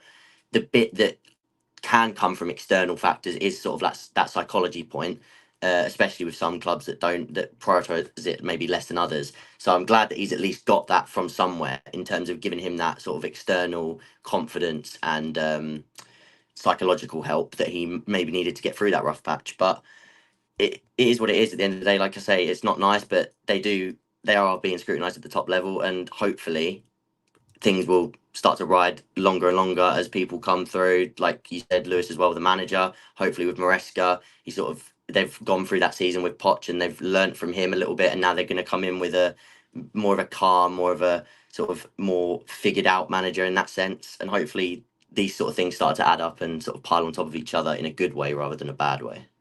There you go. Just lastly, Conor, before I get to the other quotes by your back, I said, Ike says here, mentality comes from the manager. It just matters. A bit like Lewis said a minute ago. I don't fully agree. I'm not saying obviously the manager plays a role, but to say age doesn't matter is utterly ridiculous. Either you're not old enough to understand how different you are when you're older compared to when you're not.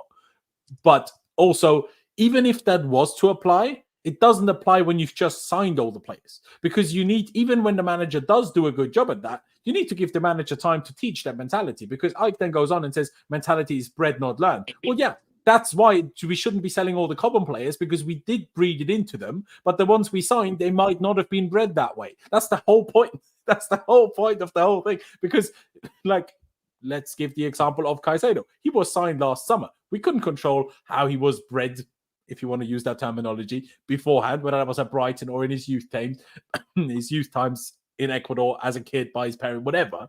We don't have control over that. But you need to give these people time to adapt as well. Like, not sit here now and say he has bad mentality because he didn't feel comfortable playing at home because he got criticized. Yeah, well, he's 21 at the time. Let the man grow and let the man adapt. He didn't say he will never be able to handle it. He just said it affected him at the time. But yeah, for me, to say age doesn't matter at all is a bit silly. But Ike says fair point, which is also fair enough. Let me move on to the last bit of quotes by Caicedo. When he was talking about at Brighton, it was all tactical, just with the ball. Tactical. At Chelsea, it was run. It was very difficult for me. With Chelsea, I always ran a bit more. And with Brighton, we almost always had the ball. With Chelsea, it was a different football, and we had to run more. Yeah, that doesn't come across particularly well for good old Pochettino, especially when stylistically, I would say Caicedo, well, aside from Gallagher, Caicedo fit certainly Poch ball better than Enzo did. So imagine how Enzo felt doing this.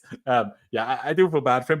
But Conor, where do you sit there when you're like, when you read a player say it as openly as that, like, then you're like, again, this is why I question the sporting directors, because they hired Poch, man. They hired him when already thinking, oh yeah, we want to sign Caicedo. Like, that's why I have these questions of like, do they know what they're doing? Okay, surely maybe they're learning, but only the owners have the excuse of not being in football before.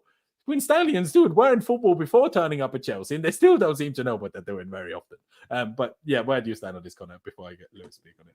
Firstly, exactly what you just said, and I tweeted this myself earlier as well. Caicedo does suit it better, and that's why he looked better than Enzo. And again, they are both quality, and I think that will shine through this season, that both of them are that level of talent. And that I tweeted out about Enzo suffering tactically, and that being a massive factor as to why we haven't seen the best of him. Of course, the injury too, but with Poch as well, and like you say, with the they knew they were hiring him. And again, this is like completely what I've just made up of my own sort of what I think happened and how I sort of see the build.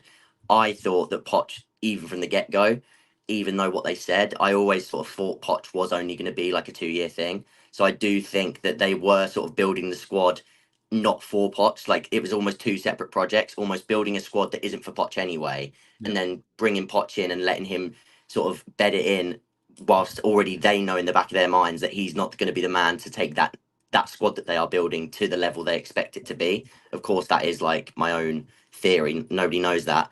And obviously, with like you spoke about earlier, how the directors spoke about Poch when he was first hired, that obviously didn't align. But they're not going to come out and say Poch was only here for 2 years. He's not that great tactically, but we're just going to ride the storm with him, and then we'll get somebody else in a few years. That wouldn't have gone down well in the media anyway. So you can't take too much from that stuff.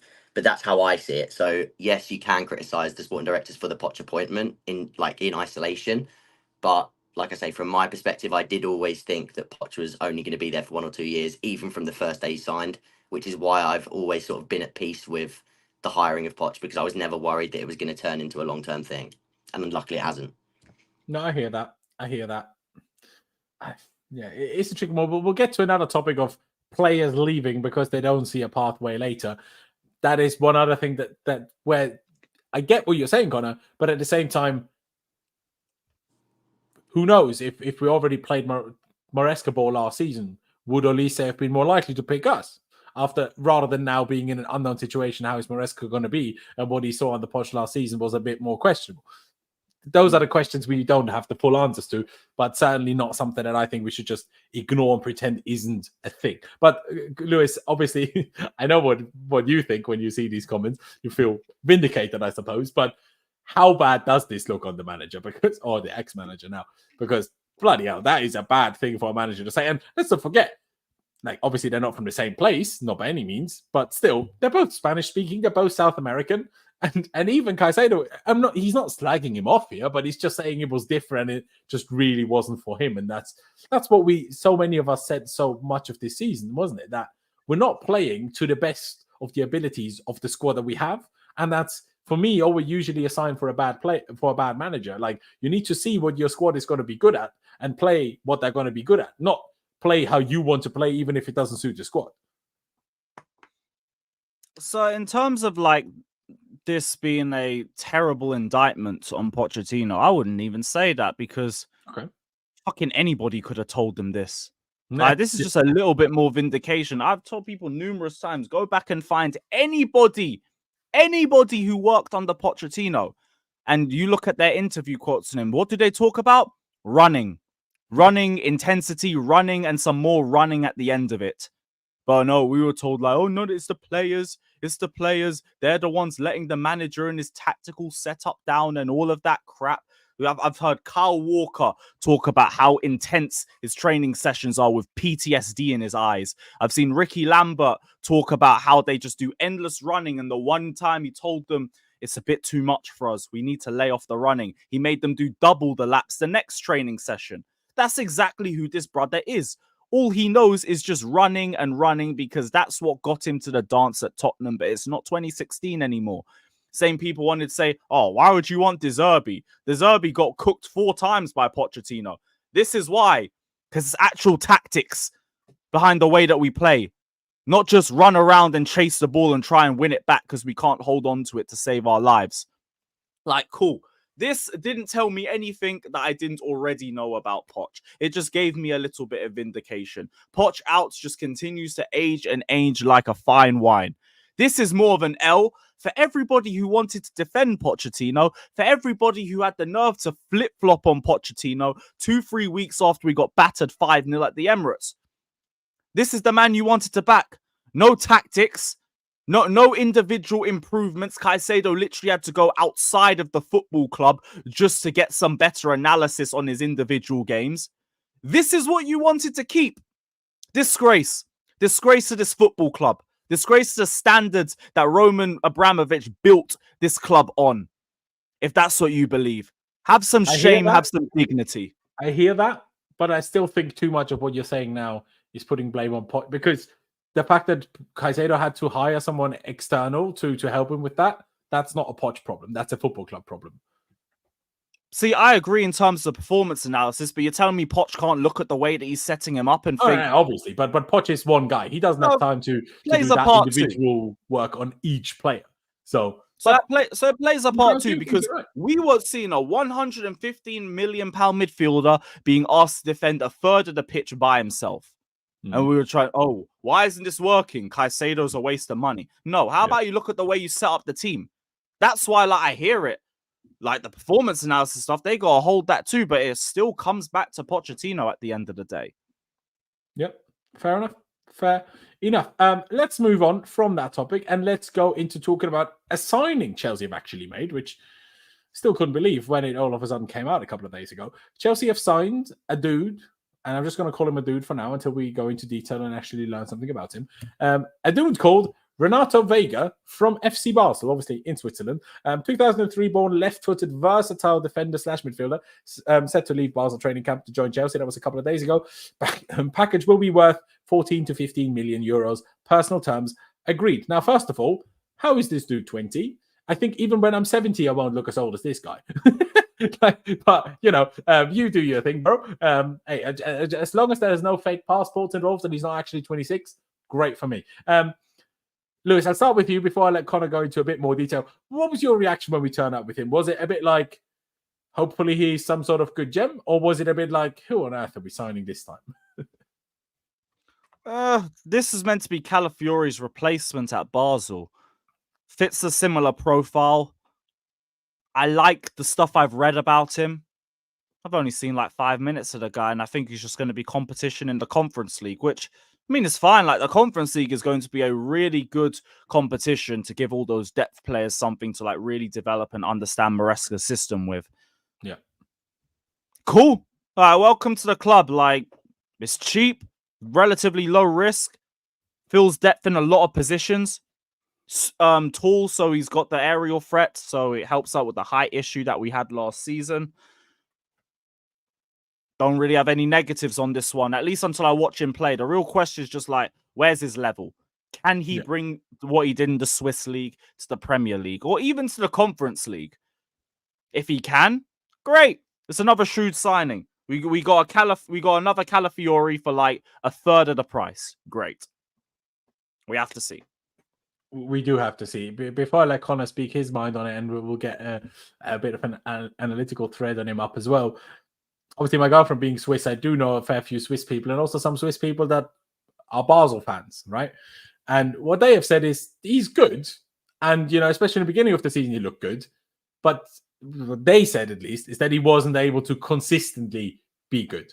And if you struggle to be consistently good for Basel, and by the way, just to clarify, Basel are not the level anymore as when they had Salah or when they had Shaqiri. I don't know where exactly they finished in the league last season, but it was miles and miles and miles off top. Like, I think eBay Young Boys Burn, they won the league with like God knows how many points ahead, like lots, as far, like last time I checked anyway. So yeah, Basel are not like the standout team of Switzerland anymore, like for example Salzburg is of Austria, even if Salzburg didn't win the league last year either.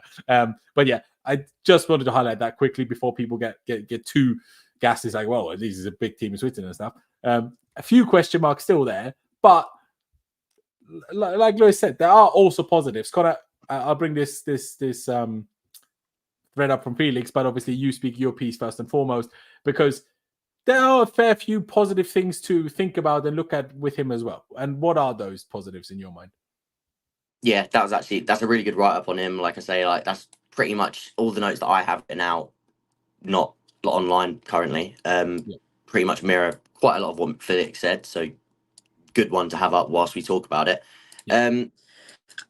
As I've been saying with a lot of the signings this summer, I think they're following a trend of being moldable physical profiles. So with Gui from Barcelona, and then even who was the other one that we got? I was thinking, so Vega's the one currently, but then even other places we're looking, they seem to fit dewsbury-hall that. Physically doesn't seem too bad, I suppose. Yeah, I think that's a different type of signing, but he is physically is like that is part of his game for sure. But I think that like when it comes to these sort of younger signings, it's for your modern number 8. I feel like Dewsbury-Hall is quite not. I don't want to say hench, but he's like built quite a bit.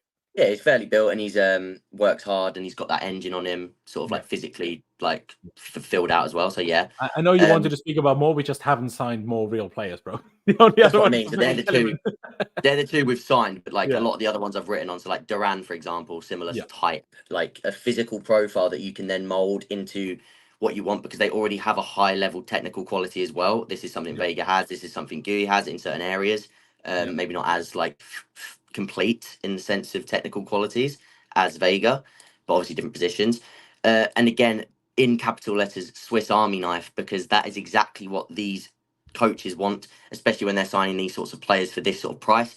Maresca, as I said, he will evaluate the player and he will profile him. So you've got a player that has played in multiple roles. How does Maresca now view him? That could be different to how another manager has seen him. So a lot of people think it's going to be that left back inverting to left centre back. That is also what I'd say he's probably going to be. But there's nothing to say that he wouldn't start him inverting into midfield at times from the left if Cucurella is not inverting from the left. Probably depends on opponents as well, I would hope. Exactly. Because and that's if you're why playing Burnley, you probably need more height in midfield. While if you're playing, I don't know, some high pressing intensity team, then you need the quicker guys and the more mobile guys in midfield, and you probably are better off putting him at left centre back. But that's one other thing, because Lewis pointed at it in terms of, you know, backup depth. I think sure, Conference League, and I know we're trying to revamp our medical department, but let's not sit here that there isn't also an option. There's a situation where Cucurella gets injured and Vega has to start every game. And that's the question of, is he then good enough for that? Because I think for a backup, I think it's a reasonable option. And like Lewis said earlier, we need to just see the level, how quickly he'll be able to slot in. I mean, Connor, is that how you see that he will be the backup to Cucurella because he basically has the same versatility as Cucurella, even if from a physical profile, he couldn't be further away from Cucurella?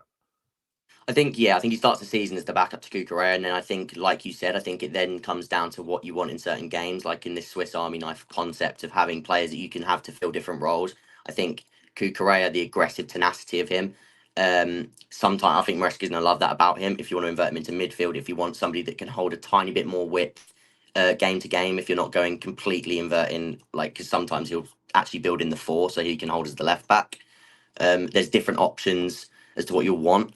But with Vega, I think, like I say, he starts as that backup. But I think he's good enough. Obviously, it's going to take time, and we don't know the translation it can take. But this is why they're going and scouting players based on their profile in terms of physicality and technical qualities, and trying to mold them into what they want.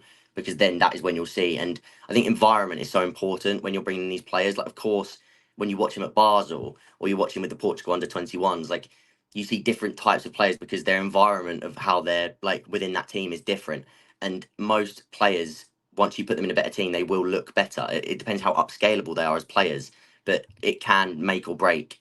Some players that have made it right to the very top in today's game, there's players that they've got the break and they took it. It sometimes does come down to that sort of taking your chance at that level when it does come. Some players that have all the talent never made it, and that's because either the time didn't come for them, or it just never really clicked, or their mentality was poor. There's obviously other reasons why not, but I think environment of a player is massively undervalued when analyzing players from Basel, for example. Yeah, no, exactly. It is always difficult, trying to translate how would you see with them on a slightly different level, on a lesser level. It's always a bit difficult to anticipate how that necessarily would translate. I just quickly want to read through it because Felix obviously took the time to try to word it properly. He said, I've watched 5 full games of Renato Vega now since he has signed, and I've loved what I've seen. This is such an astute signing by Chelsea. He's watched 5 games. It's still interesting that he's much more positive about him than Chelsea fans that watch Basel, which I found interesting. But again, Felix might look at more things in a detailed perspective, a bit like Connor does, than more your casual fan.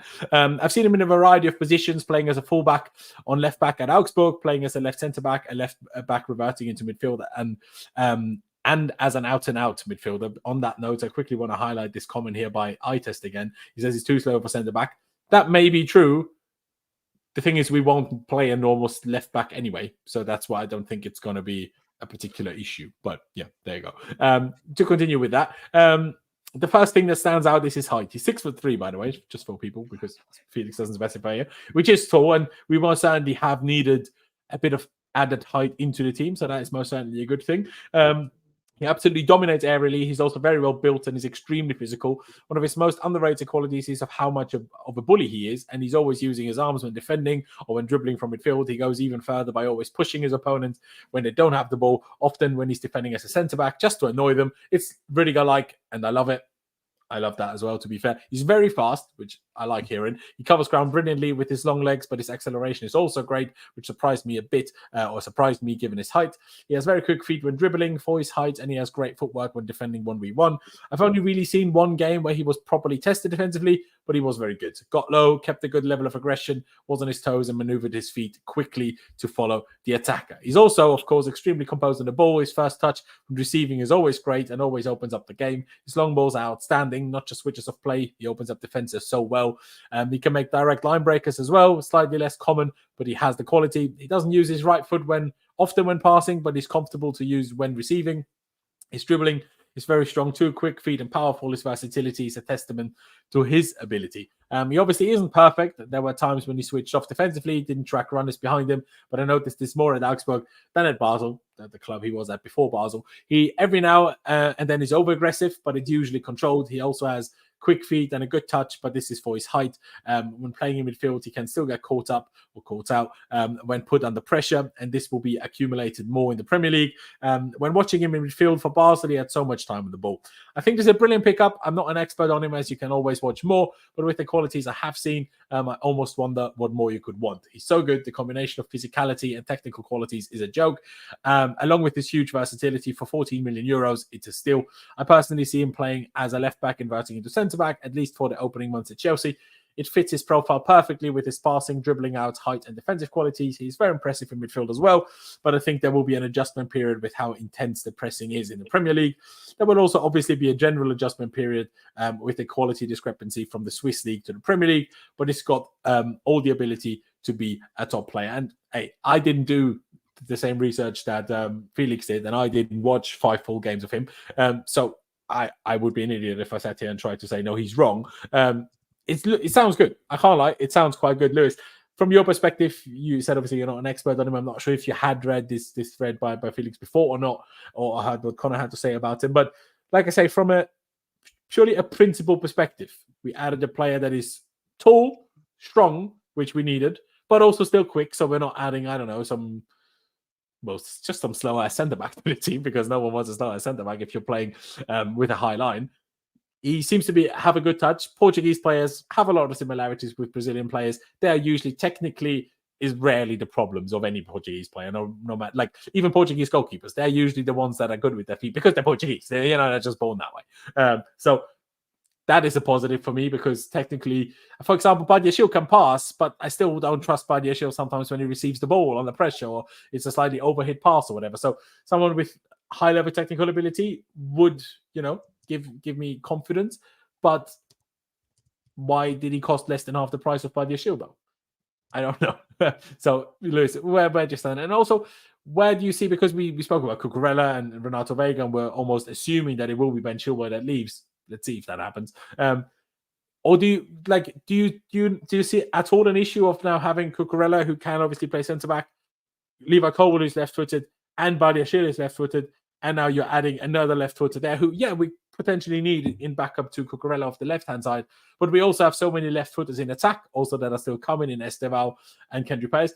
Are you at all worried that we're filling the squad with a few too many left footers? Or in general, where do you stand on Renato Vega? Maybe after if anything, this is another reason why I'm glad we didn't try to go bar for bar with Arsenal for Calafiori, because we're just looking for competition in that position until they show that they're at that level. And if he does, until they sell Cucurella. Or God forbid, let it be Chilwell.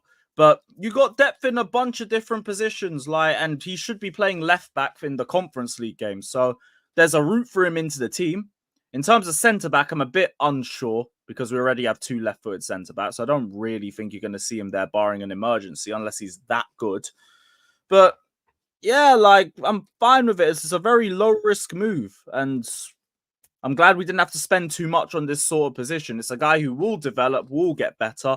We've been watching him since November, according to certain sources. So it's not just a random signing out of the blue. We've had our eye on him for a while. Yeah, don't have any concerns. Even with the amount of left footers in the team, he's just going to be our second choice left back. Because it seems already like Chilwell is on the peripherals of the team. So he's got a route into the squad. He's fine.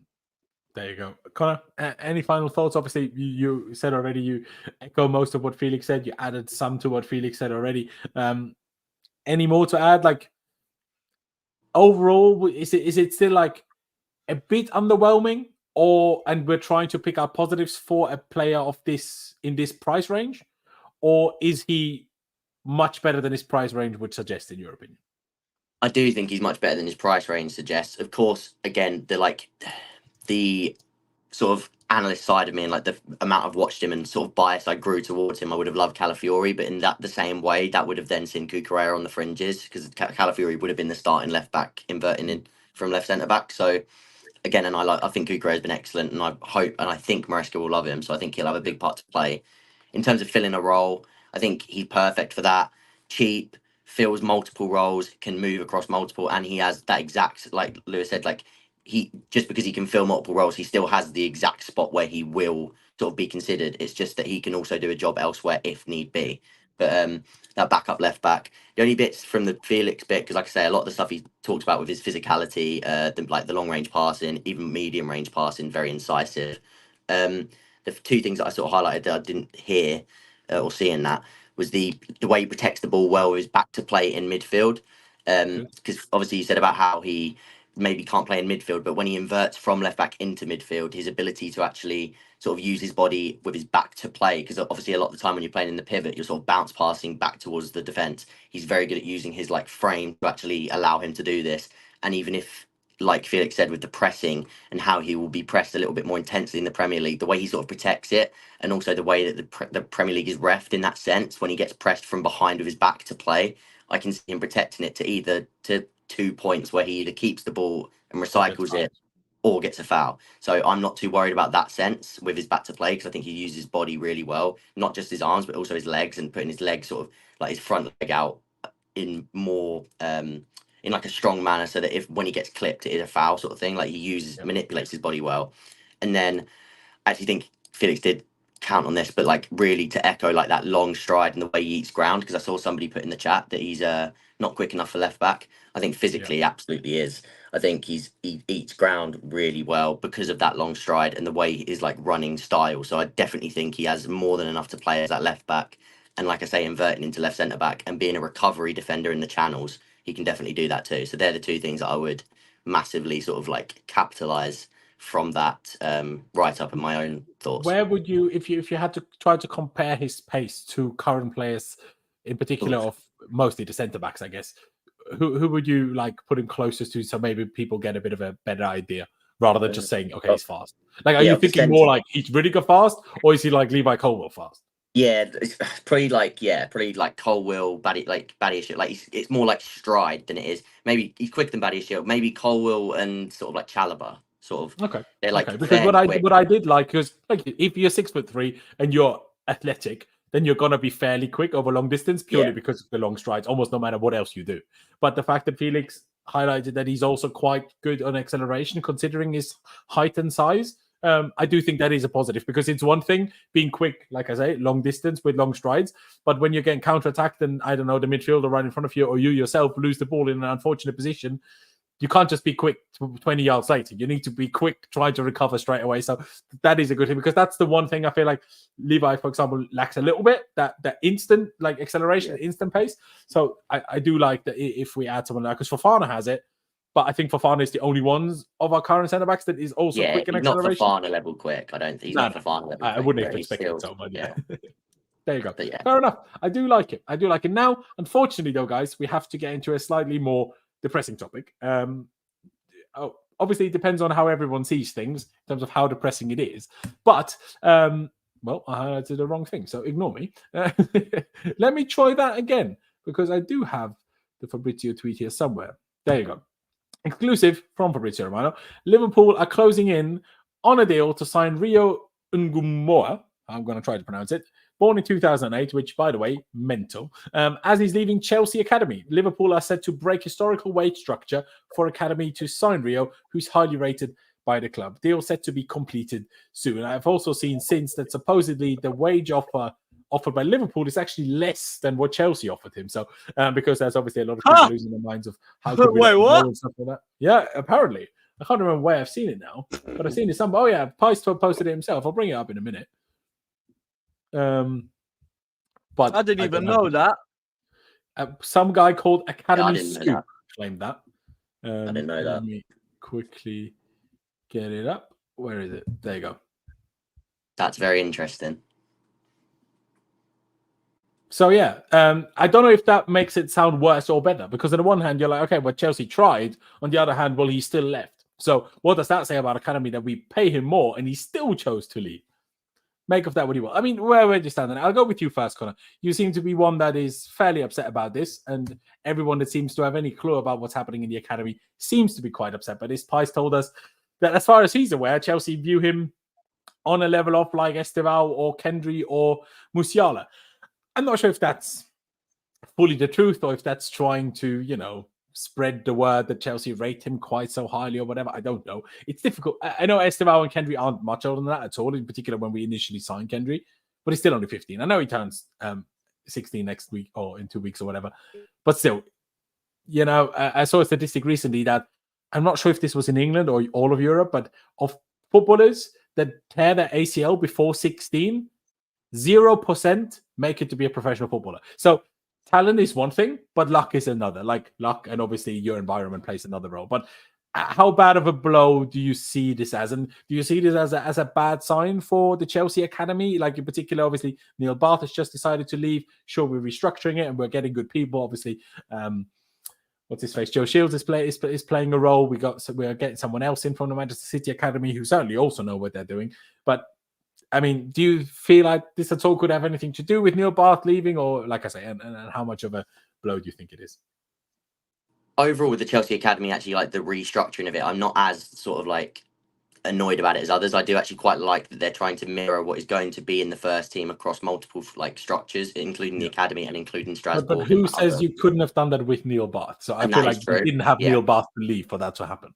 Of course, yeah, that is true. And that's something, again, we don't know the intricacies of why. Maybe, like, did he disagree, or did he want to break with the whole, like, thing that he said about wanting a break? Or was it just Chelsea wanted to get their own team in? That's something, intricacies that we don't really know. Yeah. Exactly. But in terms of Rio, he is very, I think he'll be one of those players that you sort of, it's hard to say on the Musiala level because of what he's doing now, but, like, he's one of those players that you watch with an eye on it, of having that sort of impact, because the way I see like these sorts of players is ball carriers and sort of like these top end dribblers and coming through the academy. Obviously, you get quite a high end, like you got quite a lot of players that have the ability to do that. But then when it becomes sort of takes that jump to being an elite is when they also have the frame to go with it, or a different type of frame that makes them a bit more unique than others. With Musiala, it's sort of that longer build and sort of the way he strides.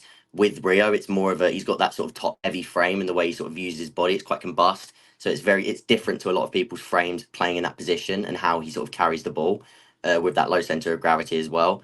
The main things I sort of noted down when I was thinking about the actual like decision making, one of them I can strike straight off because of what you just said, and I didn't even know. I wrote down that about the Liverpool breaking their structure and the fact that money talks. But if we offered more, then again that can be straight away just strucken off because I didn't know that. Yeah. The other one being a blocked pathway, and that was a question mark thing because again, and this is where it comes to Tyreek George, who's another player that I like wax lyrical about, and again he's another dribbler who has a different type of, he's sort of more of a Leao build dribbler in terms of he is very long and wiry in that sense. So he's also a carrier with a different and a more unique. Because on that picture that we had up, he doesn't look particularly tall, but again, he's 15, so a lot can change by the time he hits 20. That's the thing. It's less his height. It's more his he's sort of got that like top heavy sort of like broad shoulder sort of type build, like top end of his frame, and it's the way he uses that to sort of like combust, like the way he sort of battles players whilst dribbling with that low center of gravity. That's quite big for him, and I think that's like important, and it's a bit more slightly more unique. But like I say, George is also a unique style like winger in that sense too with his frame. So but different style or the same style?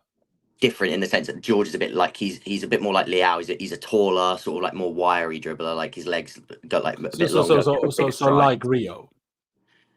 No, I'd say they're different. So like Tyreek George with longer legs and like a bit taller. Rio with like a little bit shorter, but he's got that sort of like top heavy frame where he's broad shouldered and big like but little legs. Yeah, not even little legs, but like not Tyreek George for example. So does he see that as a blocked pathway? Does he think Tyreek George, because obviously he's just signed a new deal, and then obviously you've got the likes of Estevao and Paez, and we're going to these other places to look for these top end talents. Does he think he's got a better chance at Liverpool, and does he just want out? That's the scary thing. But again, like Tyreek George is somebody I rate on quite a similar level. Whether that ends up being the case or not, we'll see. Obviously, people internally rate Rio slightly higher, from what I know, but I think they're closer than is made out.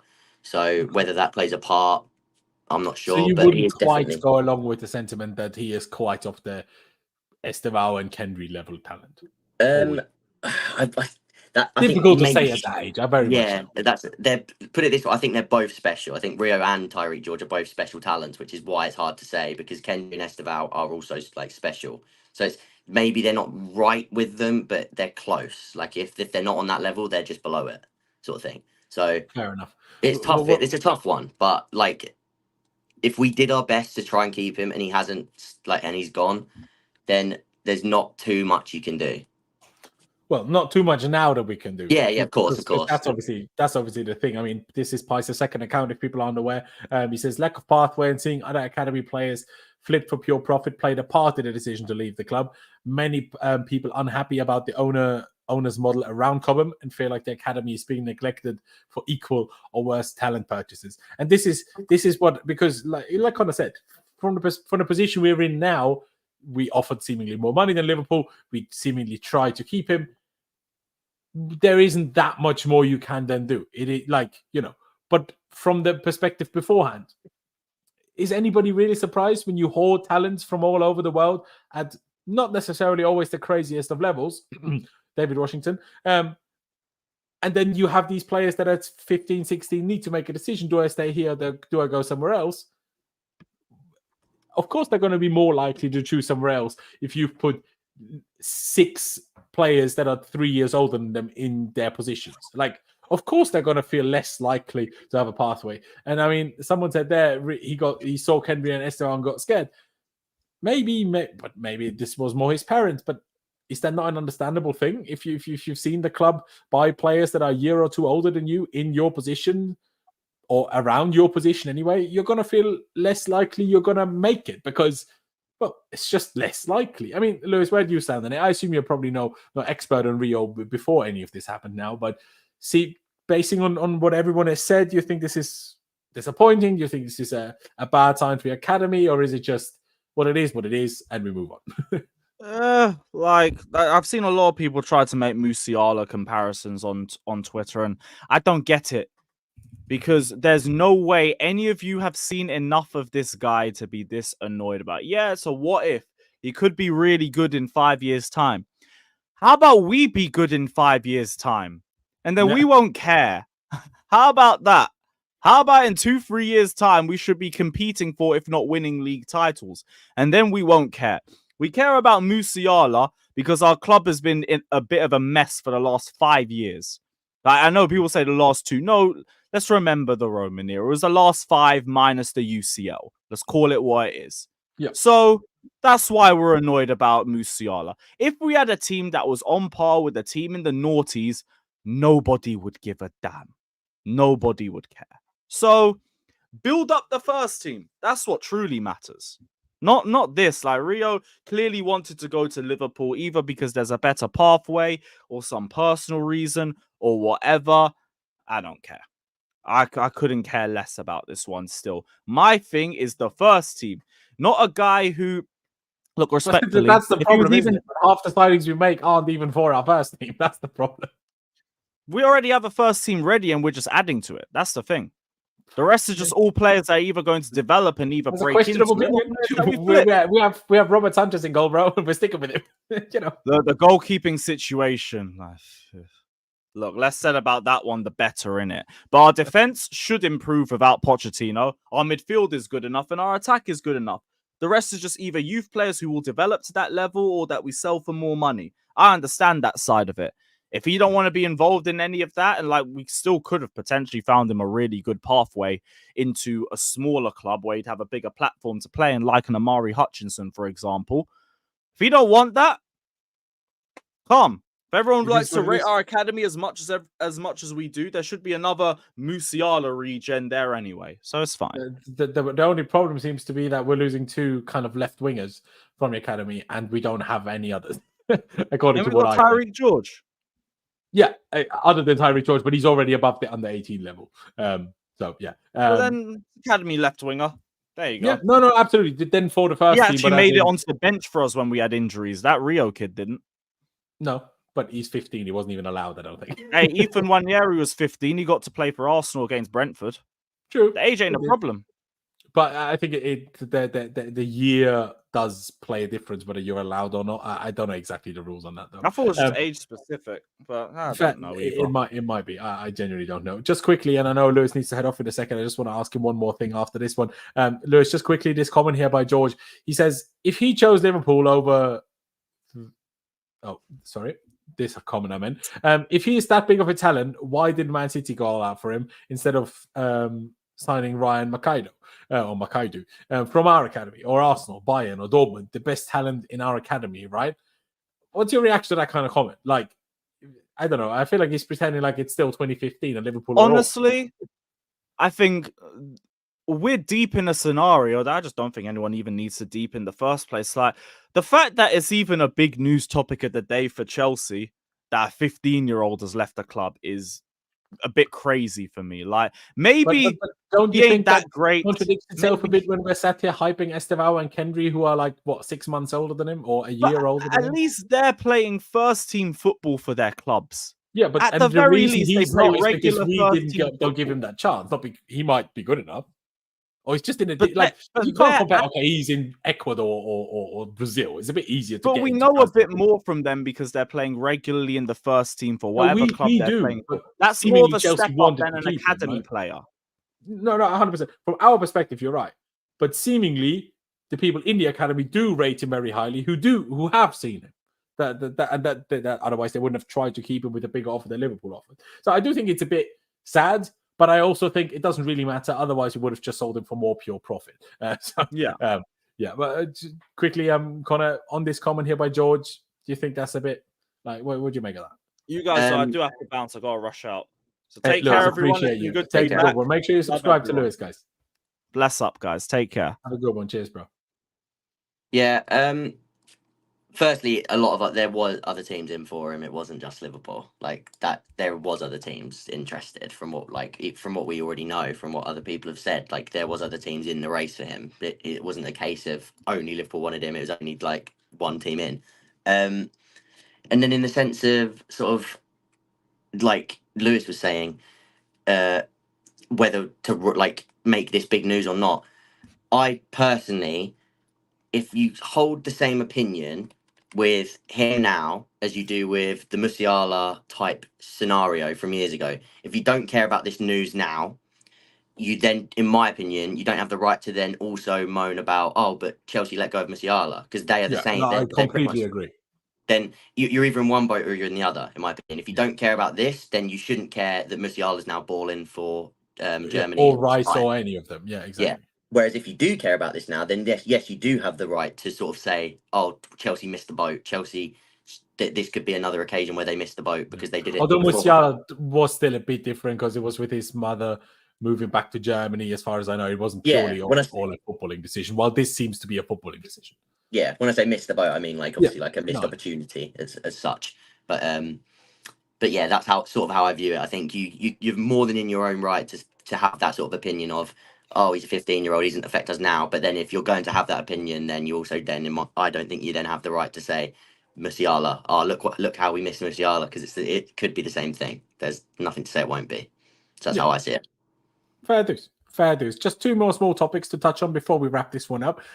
Just two pieces of news, I guess, that have come out today. One is Fabrizio Romano saying, understand Atletico Madrid remain the most interested club in Conor Gallagher this summer.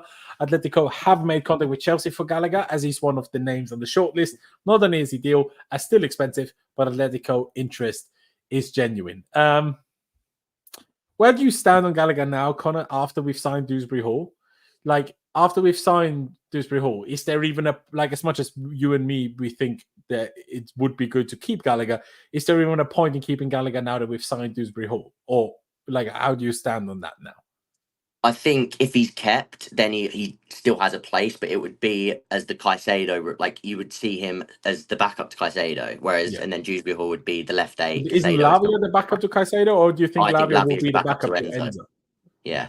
So I think the knock-on effect of this would essentially be if Gallagher stays, Santos goes on loan, or he sees very minimal minutes as like a third choice in every position. Because I'd sort of have it as Enzo Lavia, Casado Gallagher, KDH, and Carney as the other sort of like left side attacking midfield position. But do you now think with I know we spoke about Dewsbury-Hall previously, but do you think with the signing of Dewsbury-Hall that has decided that Palmer will not play centrally?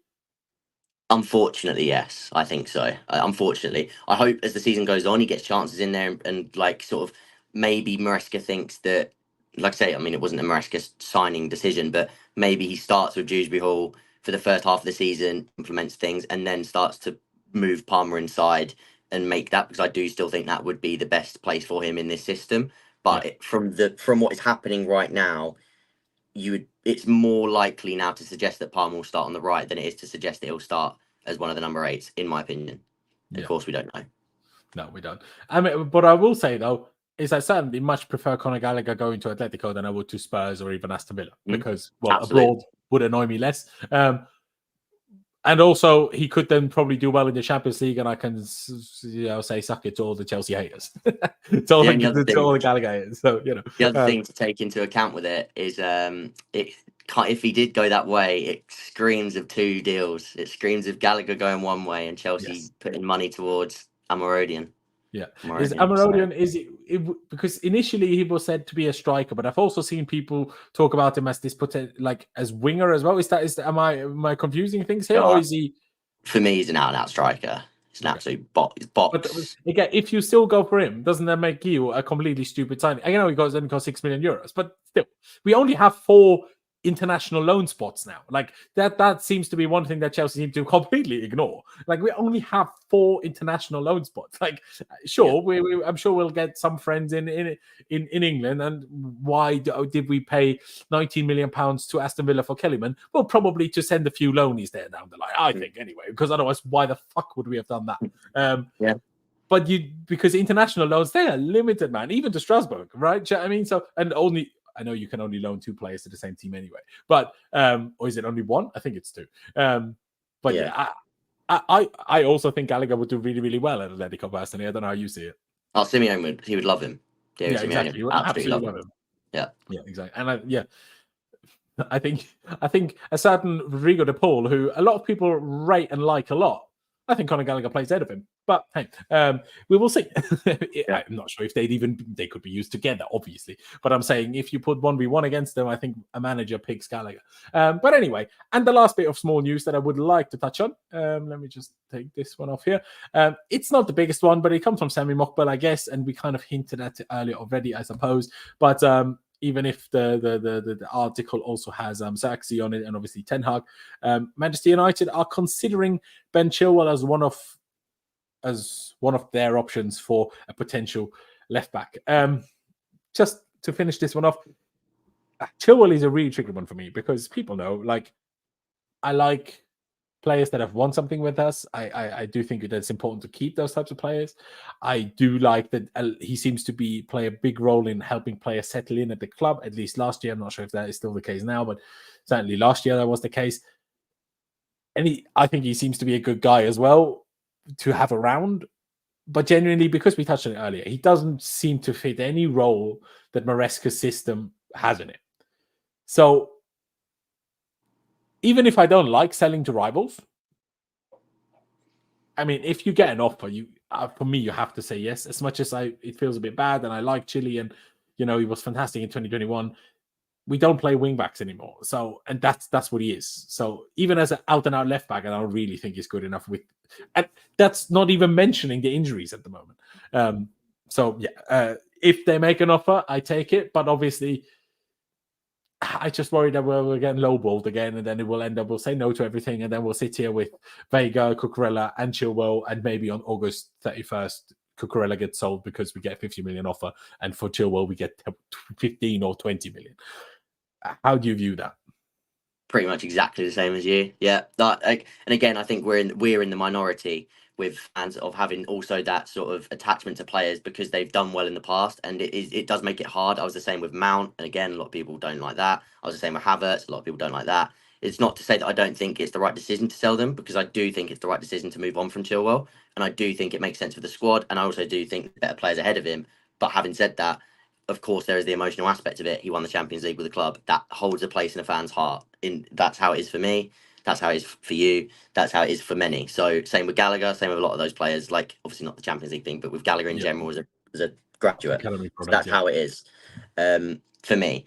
But again, agreeing with what you say, it makes sense to get rid of him. He doesn't really fit the system. And again, I also think if he doesn't get sold, he ends up on the fringes anyway. And then do they start to then, like you say, start to think about letting go of Cucurella? And then, if anything, we have to then go and buy another left back anyway, because I don't think Chilwell makes his way into the side under Maresca in any capacity anyway. So the only way And then we go into the is season with Vega probably starting regularly. And then we're talking about, again, how sad, and people are trying to sell me how we are just adding depth, when in reality, we are just making our squad worse, in my opinion. In my opinion, we've still replaced one of the best defenders in history in Thiago Silva with Tosin, who's not bad, but he's not fucking Thiago Silva. Do you know what I mean? Like, yeah, he's younger and everything else, but everything else he's much worse at. Less experience, less good of a player. Sure, he's taller. Okay, that's one thing. But still, and people just still paint it out as if we've just made the squad stronger. No, we haven't. We've maybe not made it significantly worse, but yeah. Anyway, I think they're massively banking on Fofana for that position, which is worrying in itself, because as much as I love Fofana, it's just a worrying thought that he is you're already putting so much faith into him staying fit, because if he does stay fit, absolutely brilliant, we're like absolutely sorted. If he doesn't, trouble. Yeah, absolutely. I do find it weird how the whole Chalobah situation has got extremely quiet. Like, if we keep Chalobah, that's different. Like, then I'm okay with Fofana not being fit all the time as much as I'd like him to. But yeah, like you say, if Chalobah goes quiet, like if Chalobah does go, that's an issue. Yeah, no, exactly. Well, yeah. I mean, it's obviously Tosin can play off the right as well if you then have Badiashile or Colwell as the central one. I prefer Chalobah. Chalobah also has more Premier League experience than Tosin does. But as a wide centre back, yeah, but even in general, like Tosin has 3 years. Oh no, I mean, when you said you prefer Chalobah, No, exactly. Yeah. There you go. Yes, the central centre back is maybe a bit different, but I'll be honest, I haven't seen really enough of Tosin to have a full judgment on in what position he's how good compared to Chalobah, for me, perfectly honest. Yeah. But, ladies and gentlemen, I think it's about time we wrap this one up. So, before I tell you to subscribe to me, subscribe to Connor. Link is linked down in the description. Connor Holden Football. Link is down in the description, as well as Lewis, of course. Do check out his channel as well. Like I say, just scroll down in the description. You'll see the ads to both their channels. Just click the ads, takes you straight to their channel. Subscribe to both of them. That would be massively appreciated. Check out Connor on Twitter as well for all sorts of fantastic tactical insight, but actually, as much as we're here talking about Chelsea, not just about Chelsea. So, check that out if you want any of that kind of content from Connor. And of course, if you're still here, first of all, I appreciate you very much. Hit that like button on your way out. That would be massively appreciated. And also subscribe if you haven't done that just yet. That would be fantastic. I'm really trying, guys, to get much more regular now from now on for the rest of the summer. Trying to do at least once every second day to check out a stream for you guys. But we'll see how it goes. Hey, I try. So, ladies and gentlemen, like I say, if you haven't already, please be sure to subscribe. Hit that like button if you haven't done so already. I'm going to try to be optimistic because it's the start of a new era. So I'm only going to say upwards and onwards, and we will see you next time.